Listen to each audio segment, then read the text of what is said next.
Hey Cobras, and welcome to this first edition of Your Cobra Weekly. I'm Thelma Valladares. And I'm Maria Fernandez. Coming up on Your Cobra Weekly, we'll be talking about the South Miami Renaissance, World news, catching you up on your sports teams, and much more. Cobra TV starts right now.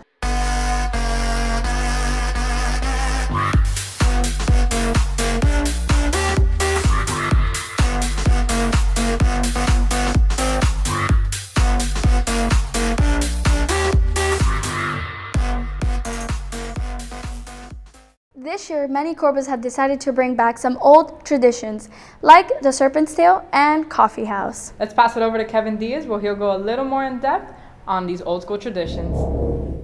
What's up, South Miami? I'm Kevin Diaz for Cobra TV, and this year has been really exciting with the renewal of various traditions like Coffee House and the school newspaper, The Serpent's Tail, along with the introduction of new things like TV Productions VR, leading some people to call this phenomenon the South Miami Renaissance. We reached out to those in charge of implementing those new things into the school, and here's what they had to say. So I'm bringing back Cobra Drama, which would include Drama Club, Thespian Honor Society, and we do things like compete at local competitions. Right now my kids are preparing for a Shakespeare competition. In the fall we competed locally at districts and we qualified for states. I'm also trying to bring back Coffee House. I'm also trying to bring back spring musicals. Last year we did In the Heights. This year we're going to be doing Hairspray. Really excited about that. And we plan on doing a fall play next semester. So yeah, some new things. Well, it first started, we united a group of students who were interested in journalism, who wanted to try something new, especially me as a senior. This is something I want to leave off to the underclassmen as I go on. It shows that our school cares about, the old type of informing people more than just TV and that type of news. And it encourages kids to read.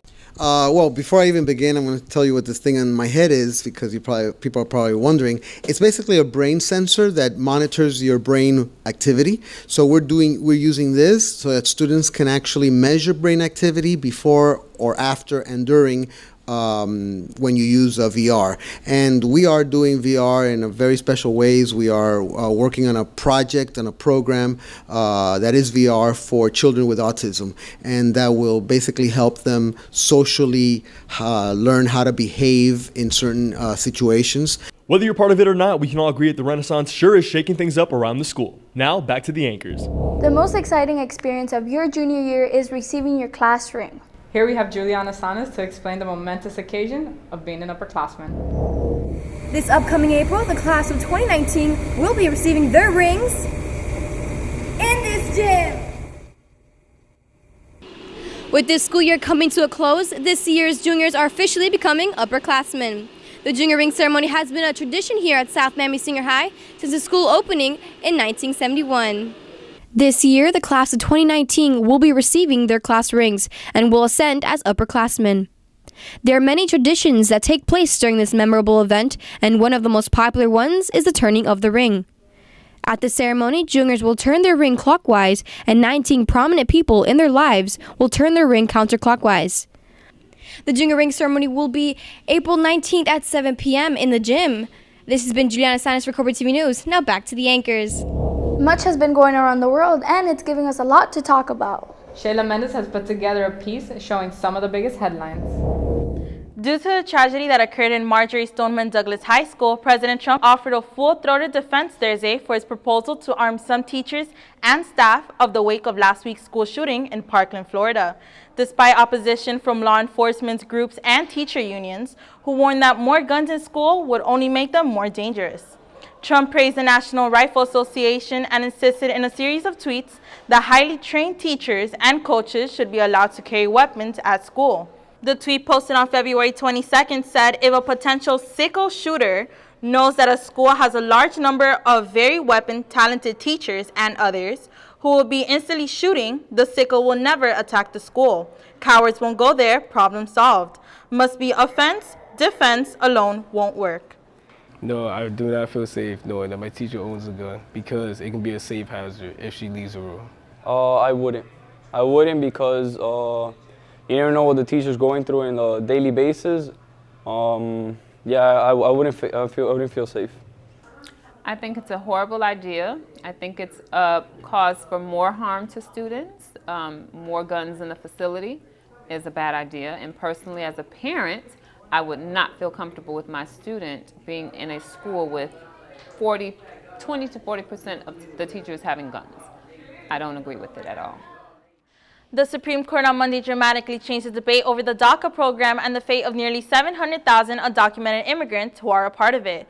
The uncertainty hovering over the program had left DACA enrollees terrified over their future and left Congress so conflicted that DACA negotiation contributes to a 3-day government shutdown last month.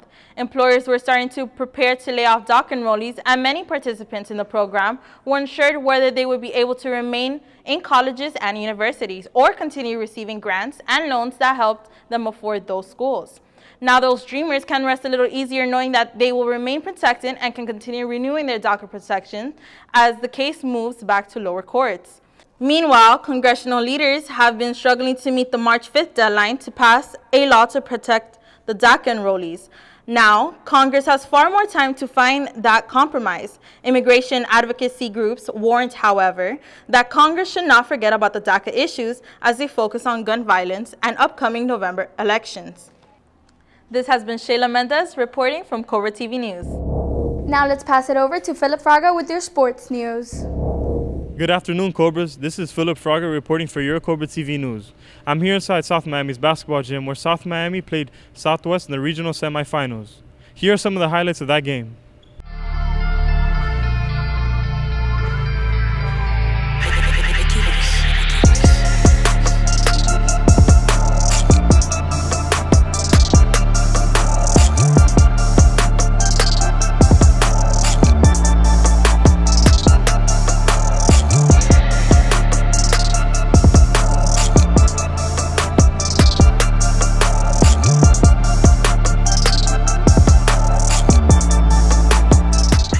Now we asked the coaches and the players what they thought about the game against Southwest. How do you guys think you performed last night versus Southwest?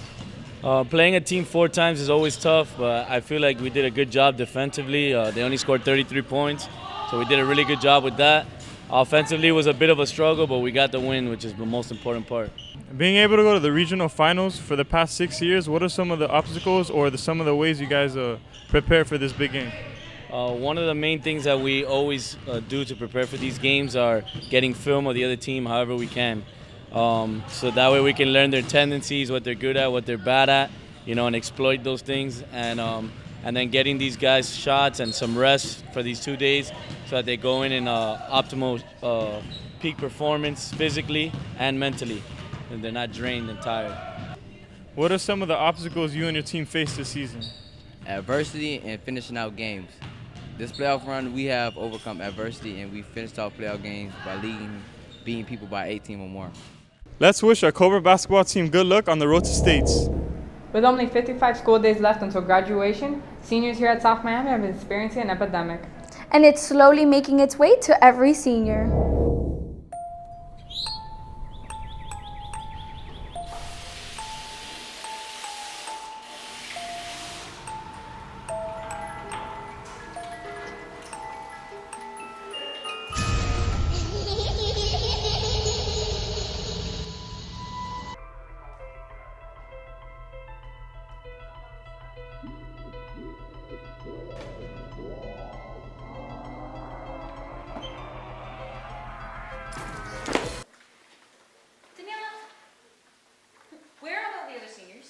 No, they must be late. I didn't see them.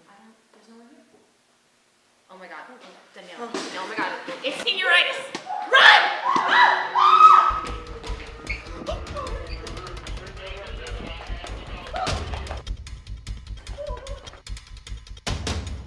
Yo, what y'all doing, man? Why y'all out of uniform? Hey! Again, why y'all out of uniform?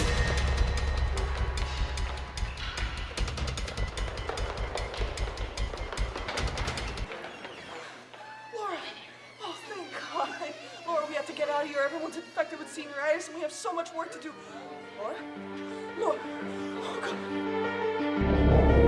With everything going on here in school, Timothy Valdez is here to bring you your school announcements. Good afternoon, students. This is Timothy Valdez with Cobra TV News, here to give you your weekly announcements. Various colleges came to South Miami last Monday to provide information for college and university. Universities like Oregon, St. Thomas, UM, USF, and FSU came to provide useful information. The SAT will be held March 20 and 21st in the school's gym. Make sure to have a well-balanced breakfast and a good night's rest to prepare for the test. Students who have PE, there will be CPR training in the gym March 9th Friday and March 12th Monday. The blood drive is coming March 22nd and will be held in the auditorium. Make sure you are 18 years or older to donate. If not, you would need parent permission. NHS will be having a meeting after school next week, March 5th. All meetings are mandatory, so please attend. This has been Timothy Valdez signing off. Well, Cobras, it's been real this week. We hope you like this new spin in Cobra TV News. I'm Maria Fernandez. And I'm Thelma Valladares. Y Cobra TV está dura. Wait, I got a message.